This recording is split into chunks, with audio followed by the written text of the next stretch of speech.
ನಮಗೆಲ್ಲ ಗೊತ್ತೈತಿ Kantara chapter 1 movie ಬಹಳಷ್ಟು ಸಕ್ಸಸ್ ಅನ್ನ ಪಡ್ಕೊಂತು. ಬಟ್ ಈ ಸಾಧನೆಯ ಹಿಂದಿರುವ 5 ಇಂಪಾರ್ಟೆಂಟ್ ಫ್ಯಾಕ್ಟ್ಸ್ಗಳನ್ನು ನಾವು ತಿಳ್ಕೊಳ್ಳೋದಾದ್ರೆ ಮೊದಲನೇ ಬರ್ತೈತಿ ಈ ಕಾಂತಾರ ಅನ್ನೋ ಒಂದು ವರ್ಲ್ಡ್. ಅಂದ್ರೆ ಕಾಂತಾರ ಅನ್ನೋ ಒಂದು ವರ್ಲ್ಡ್ ಏನೈತಲ್ಲ ಇದು ಈ ಚಾಪ್ಟರ್ 1ಗೆ ಬುನಾದಿಯನ್ನು ಹಾಕಿಕೊಟ್ಟಿತ್ತು. ಅಂದ್ರೆ ಮೊದಲನೇಕ್ಕೆ ಏನು ಕಾಂತಾರ ನೋಡಿದ್ರೆ ಇವ್ರು ಅಷ್ಟು ಆಡಿಯನ್ಸ್ಗಳೆಲ್ಲ ಕಾಂತಾರ ಚಾಪ್ಟರ್ 1ಗೆ ಒಂದು ಅಡಿಕ್ಟ್ ಆಗಿರ ಅಂತ ಹೇಳ್ಬೋದು ನಾವು. ಈ ರೀತಿಯಾಗಿ ಒಂದು ಕಾಂತಾರ ಅನ್ನೋ ಒಂದು ವರ್ಲ್ಡ್ ಐತಲ್ಲ, ಈ ಕಾಂತಾರ ಅನ್ನೋ ಒಂದು ವರ್ಲ್ಡ್ ಚಾಪ್ಟರ್ 1ಗೆನೂ ಕೂಡ ಬಹಳಷ್ಟು ಹೆಲ್ಪ್ ಮಾಡ್ತೈತಿ.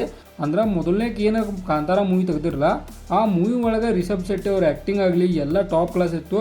ಅದ ಕಾರಣಕ್ಕೆ ಕಾಂತಾರ ಚಾಪ್ಟರ್ 1 ಬರ್ಗುಡ್ಕ ಈ ಕಾಂತಾರ ಏನು ನೋಡಿರಲ್ಲ ಇವರೆಲ್ಲ ಆಬ್ವಿಯಸ್ಲಿ ಅದನ್ನು ನೋಡಕ್ಕೆ ಹೋಗಿಬಿಟ್ರು.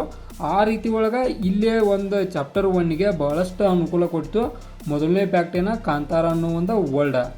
ಆನಂತರ ಎರಡನೇ ಫ್ಯಾಕ್ಟನ್ನು ನೋಡೋದಾದ್ರೆ ನಾವು ಇದು ಕೂಡ ಮೋಸ್ಟ್ ಇಂಪಾರ್ಟೆಂಟ್ ಆಗೈತಿ. ಅದು ಏನಂದ್ರೆ ಕಾಂತಾರ ಚಾಪ್ಟರ್ 1ದ ಒಂದು ಕ್ಲೈಮ್ಯಾಕ್ಸ್ ಅಂತ ಹೇಳ್ಬೋದು. ಯಾವ ಕಾರಣಕ್ಕಂದ್ರೆ ಹಿಂದೆಂದು ಯಾವುದೂ ಕನ್ನಡ ಮೂವಿ ಒಳಗೆ ತೆಗೆದಂಥ ಕ್ಲೈಮ್ಯಾಕ್ಸನ್ನು ಕಾಂತಾರ ಚಾಪ್ಟರ್ 1 ಒಳಗೆ ತೆಗಿತಾರೋ. ಅಂದ್ರೆ ಅಷ್ಟು ಹೈಪನ್ನು ಕ್ರಿಯೇಟ್ ಮಾಡುವಂಥ ಕ್ಲೈಮ್ಯಾಕ್ಸ್ ಇದುವರೆಗೂ ಕನ್ನಡ ಮೂವಿ ಒಳಗೆ ಯಾವ ಮೂವಿ ಒಳಗೂ ರಿಲೀಸ್ ಆಗಿಲ್ಲ. ಬಟ್ ಕಾಂತಾರ ಚಾಪ್ಟರ್ 1ದಾಗ ಆ ರೀತಿಯಾದ ಕ್ಲೈಮ್ಯಾಕ್ಸನ್ನು ತೆಗೆಯುವ ಮೂಲಕ ಒಂದು ರೆಕಾರ್ಡನ್ನು ಬರೆದ್ರು ಅಂತ ಹೇಳ್ಬೋದು. ಅದ ಕಾರಣಕ್ಕೆ ಕಾಂತಾರ ಚಾಪ್ಟರ್ 1 ವರ್ಲ್ಡ್ ವೈಡ್ ಒಳಗೆ ಹೈಯನ್ನು ಕ್ರಿಯೇಟ್ ಮಾಡಿತು. ಅಂದ್ರೆ ಹೈಪನ್ನು ಹೆಚ್ಚು ಮಾಡ್ಕೊಂತನ ಹೋತು. ಈ ರೀತಿಯಾಗಿ ಇವು ಎರಡು ಫ್ಯಾಕ್ಟ್ಗಳು ಬಹಳಷ್ಟು ಇಂಪಾರ್ಟೆಂಟ್ ರೋಲನ್ನು ಫಾಲೋ ಮಾಡ್ತಾವ. ಆನಂತರ ಮೂರನೇ ಫ್ಯಾಕ್ಟನ್ನು ನೋಡಿದವ್ರು ನಾವು ಒಂದು ರಿಷಬ್ ಶೆಟ್ಟಿ ಅವರ ಒಂದು ಆ್ಯಕ್ಟಿಂಗ್ ಅಂತ ಹೇಳ್ಬೋದು. ಇದು ಕೂಡ ಬಹಳಷ್ಟು ಇಂಪಾರ್ಟೆಂಟ್ ರೋಲನ್ನು ಫಾಲೋ ಮಾಡೈತಿ. ಯಾವ ಕಾರಣಕ್ಕಂದ್ರೆ ಒಬ್ಬ ಆ್ಯಕ್ಟರ ಯಾವ ರೀತಿಯಾಗಿ ಒಂದು ಮೂವಿಯನ್ನು ಮುನ್ನಡೆಸ್ಕೊಂಡು ಹೋಗ್ಕಾಣುವ ಅಥವಾ ಒಬ್ಬ ಡೈರೆಕ್ಟರ ಯಾವ ರೀತಿಯಾಗಿ ಪರದೆ ಹಿಂದೆ ನಿಂತ್ಕಸ ಆ ಕೆಲಸವನ್ನು ಮಾಡ್ತಾನೋ. ಈ ರೀತಿಯಾದ ಫ್ಯಾಕ್ಟ್ಗಳು ಬಹಳಷ್ಟು ಒಂದು ಮೂವಿಗೆ ಬಹಳಷ್ಟು ಸಹಾಯ ಮಾಡ್ತಾವೆ. ಹಾಗಿದ್ದಾಗ ನಮ್ಮ ರಿಷಬ್ ಶೆಟ್ಟಿ ಅವರ ತಮ್ಮ 100%ಕಿಂತ ಹೆಚ್ಚು ಎಫರ್ಟನ್ನು ಹಾಕಸ ಒಂದು ಮೂವಿಯನ್ನು ತೆಗಿತಾರುವ. ಅದ್ರೊಳಗೆ ಇವ್ರ ಆ್ಯಕ್ಟಿಂಗ್ ನೋಡೋಕ್ಕೋಸ್ಕರ ಬಹಳಷ್ಟು ಜನ ಹೋಗ್ತಾರೋ. ಆ ಕಾರಣಕ್ಕೆ ಇವ್ರದ್ದು ಒಂದು ಬಹಳಷ್ಟು ದೊಡ್ಡ ಕೊಡುಗೆ ಈ ಮೂವಿಗೆ ಸಿಕ್ಕೈತೆ ಅಂತ ಹೇಳ್ಬೋದು. ಆನಂತರ ನಾಲ್ಕನೇ ಫ್ಯಾಕ್ಟನ್ನು ನೋಡೋದಾದ್ರೆ ನಾವು ಒಂದು ಜೋಡಿ ಅಂತ ಹೇಳ್ಬೋದು ನಾವು. ಅಂದ್ರೆ ಕಾಂತಾರ ಒಳಗೆ ನಮ್ಮ ರಿಷಬ್ ಶೆಟ್ಟಿ ಆಗಲಿ ಆನಂತರ ರುಕ್ಮಿಣಿ ವಸಂತ ಆಗಲಿ ಈ ಎರಡು ಕಾಂಬಿನೇಷನ್ ಏನು ತೆಗೆದ್ರಲ್ಲ ಇವ್ರ ಕಾಂಬಿನೇಷನ್ ಇಟ್ಕಾಸ ಇದು ಕೂಡ ಕಾಂತಾರ ಮೂವಿ ಬಹಳಷ್ಟು ಹೈಪನ್ನು ಕ್ರಿಯೇಟ್ ಮಾಡೋಕ್ಕೆ ಸಹಾಯ ಮಾಡ್ತೀವಿ. ಯಾವ ಕಾರಣಕ್ಕಂದ್ರೆ ನಾವು ರುಕ್ಮಿಣಿ ವಸಂತನ ಮತ್ತು ರಿಷಬ್ ಶೆಟ್ಟಿ ಅವ್ರನ್ನ ಮೊದಲನೇ ಬಾರಿಗೆ ಒಂದು ಪರದೆಯ ಮೂವಿಯಲ್ಲಿ ನೋಡೋಕೆ ಅನೇಕ ಪ್ರೇಕ್ಷಕರು ಹೋದರು. ಅಂದ್ರೆ ಅವರು ವಿಲನ್ ಆಗಿರಲಿ ಒಂದು ಆ ಮೂವಿ ಒಳಗೆ ಹೀರೋ ಆಗಿರಲಿ ಇವರಿಬ್ಬರು ಇರೋ ಕಾರಣಕ್ಕೂ ಕೂಡ ಅನೇಕ ಮಂದಿ ಹೋಗಸ ನೋಡಿದಾರೆ ಮೂವಿ. ಯಾಕಂದ್ರೆ ಇದನ್ನು ನನ್ನ ಪರ್ಸ್ಪೆಕ್ಟಿವ್ಲಿ ಹೇಳತ್ತಿಲ್ಲ, ಅನೇಕ ಜನರು ಮೂವಿ ನೋಡಿದವರು ಪರ್ಸ್ಪೆಕ್ಟಿವ್ಲಿ ಯೋಚನೆ ಮಾಡಿ ಅವ್ರನ್ನ ಕೇಳಿ ಕಾಸು ಇದನ್ನು ಹೇಳತ್ತನು. ಆ ಕಾರಣಕ್ಕೆ ಅವರ ಯೋಚನೆಗಳ ಆಧಾರದ ಮೇಲೆ ಬಹಳಷ್ಟು ಜನ ಹೇಳಿದ್ದನ್ನು ನಾನು ನಿಮ್ಮ ಮುಂದೆ ವ್ಯಕ್ತಪಡಿಸತಾನು. ಈಗ ಏನಿವರು ಇಬ್ಬರು ಜೋಡಿ ಇತ್ತಲ್ಲ ಈ ಜೋಡಿ ಕಾರಣಕ್ಕೂ ಅನೇಕ ಜನ ಹೋಗಸ ಇದನ್ನ ನೋಡಿದಾರೆ ಅಂತ ಹೇಳ್ಬೋದು. ಅಂದ್ರೆ ಇಲ್ಲಿ ಕ್ರೆಡಿಟ್ ಯಾರಿಗೆ ಹೋಗ್ತೈತಿ, ರುಕ್ಮಿಣಿ ವಸಂತ ಅವ್ರಿಗೂ ಕೂಡ ಕ್ರೆಡಿಟ್ ಸಲ್ತೈತಿ. ಆನಂತರ ಐದನೇ ಫ್ಯಾಕ್ಟನ್ನು ನೋಡೋದಾದ್ರೆ ಇದು ಮೋಸ್ಟ್ ಇಂಪಾರ್ಟೆಂಟ್ ಫ್ಯಾಕ್ಟ್ಸ್ ಅಂತ ಹೇಳ್ತಾನೆ ನಾನು. ನನ್ನ ಪ್ರಕಾರ ಯಾವುದು ಅಂದ್ರಪ್ಪ ಅದ ಒಂದು ಸ್ಟೋರಿ ಅಂತ ಹೇಳ್ಬೋದು.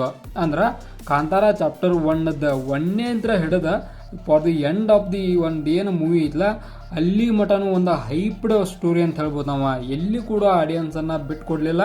ಅಂದ್ರೆ 1ನೇಗೆ ಏನು ನಾವು ನೋಡತ್ತವರು ಮತ್ತು ಲಾಸ್ಟಕ್ಕೆ ಏನು ನಾವು ನೋಡ್ತೇವೋ ಅಂದ್ರೆ ಈ ಎರಡರ ನಡುವಿನ ಒಂದು ಏನು ಮೂವಿ ಐತಲ್ಲ ಅಲ್ಟಿಮೇಟ್ ಲೆವೆಲ್ ಸ್ಟೋರಿ ಇತ್ತು. ಅಂದ್ರೆ ಎಲ್ಲೂ ಕೂಡ ಜನರಿಗೆ ಇದ್ಯಾಕೆ ಬಂತು ಅಥವಾ ಇಲ್ಲಿ ಇದ್ಯಾಕೆ ಆಯ್ತು ಅನ್ನೋದು ಎಲ್ಲೂ ಫೀಲಿಂಗ್ ಬರಲಿಲ್ಲ. ಅಂದ್ರೆ ಕಂಪ್ಲೀಟ್ ಸ್ಟೋರಿ ಅರ್ಥ ಆಗುವಂಥ ಮೂವಿ ಅಂತ ಹೇಳ್ಬೋದು. ಈ ರೀತಿಯಾಗಿ ಸ್ಟೋರಿ ಕೂಡ ಒಂದು ಮೂವಿಗೆ ಹೈಪನ್ನು ಕ್ರಿಯೇಟ್ ಮಾಡುವ ಮೂಲಕ ಒಂದಷ್ಟು ಎಂಗೇಜನ್ನು ಇಟ್ಕೊಂತ ಅಂದ್ರೆ ಆಡಿಯನ್ಸನ್ನು ತನ್ನತ್ತ ಸೆಳ್ಕೊಂತಾನೆ ಹೋದಂತ ಹೇಳ್ಬೋದು.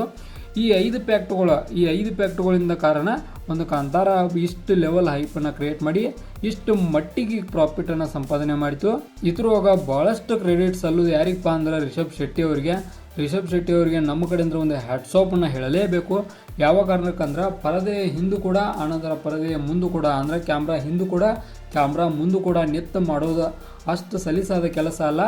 ಬಟ್ ಅದನ್ನು ಸಲೀಸ್ ಮಾಡಿ ತೋರಿಸಿದಾರಲ್ಲ ನಿಜವಾಗ್ಲೂ ಅವ್ರಿಗೆ ಹ್ಯಾಟ್ಸ್ ಆಫನ್ನು ಹೇಳ್ತಾವೆ. ಮತ್ತು ಈ ರೀತಿ ಒಂದು ಏನು ಎರಡೂ ಕಡೆ ಡೈರೆಕ್ಟರ್ ಆಗಿಯೂ ಇತ್ತು ಹೀರೋ ಆಗಿಯೂ ಯಾವ ಹೀರೋಗೂ ಮಾಡೋಕ್ಕೆ ಸಾಧ್ಯ ಇಲ್ಲ. ಆ ಕಾರಣಕ್ಕೆ ನನ್ನ ಕಡೆಯಿಂದ ಹೇಳ್ಬೇಕಂದ್ರೆ Kantara chapter 1 is the best movie in Kannada industry ಅಂತ ಹೇಳ್ಬೋದು. ಆ ಕಾರಣಕ್ಕೆ ನಾ ಕಾಂತಾರ ಚಾಪ್ಟರ್ 1ಗೆ ಎಷ್ಟೋ ಸಲ ಸ್ಟಾರ್ ಕೊಟ್ಟನು. ಈ ಎಲ್ಲ ಕಾರಣಗಳನ್ನು ಇಟ್ಕೊಂಡು ನಾ ಕಾಂತಾರ ಚಾಪ್ಟರ್ 1 ಮೂವಿಗೆ 100ಗೆ 100 ಸ್ಟಾರನ್ನು ಕೊಡ್ತಾನೋ.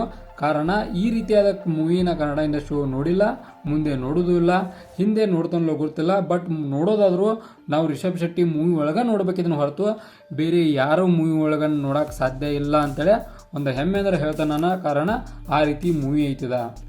ಇದಾಗಿತ್ತ ಒಂದು ಕಾಂತಾರ ಚಾಪ್ಟರ್ 1 ಯಾವ ರೀತಿಯಾಗಿ ಹೈಲೈಟ್ ಆಯಿತು ಅನಂತರ ಇದಕ್ಕೆ ಕಾರಣ ಏನು ಅನ್ನೋ ವಿವರಣೆ.